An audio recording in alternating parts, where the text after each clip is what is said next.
Hi there, this is Grandma Laurie. Today's story is Sneaky Pete's Cleaning Day. What the heck? Yelled Sneaky Pete.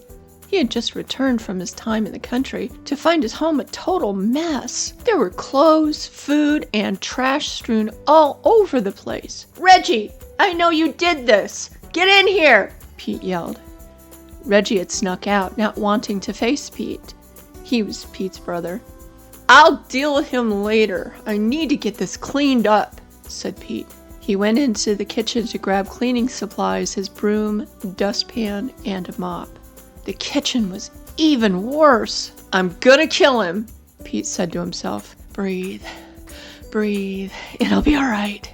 As Sneaky Pete surveyed his house, he said, well, okay, gotta get down to it.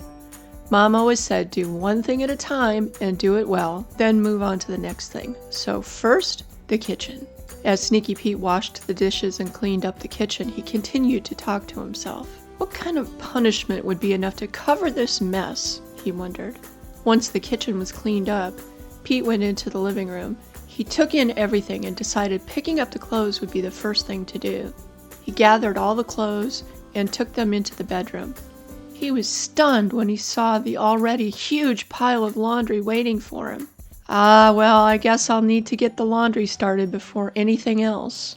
Pete took the first load to the laundry room and started washing. While he waited for it to be done, he went back to cleaning the living room. He picked up all the trash, dusted everything, picked up the magazines and put them away, then started vacuuming with his headphones on. He surveyed the living room now that it was clean. Phew. That's so much better, he said. At least I can breathe in here. Just then the dryer buzzer sounded. Pete went in, grabbed the clothes, sheets, and towels and started folding. Before long, that task was also done.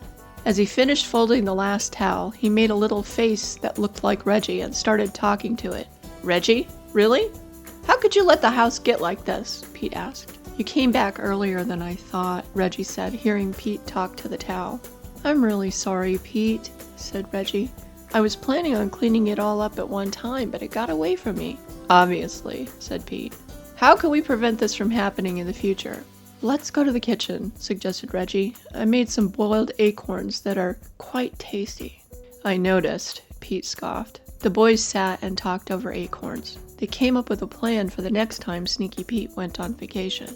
I'm so glad you were willing to talk instead of yelling at me, said Reggie. Well, I calmed down a lot while I was cleaning, said Pete.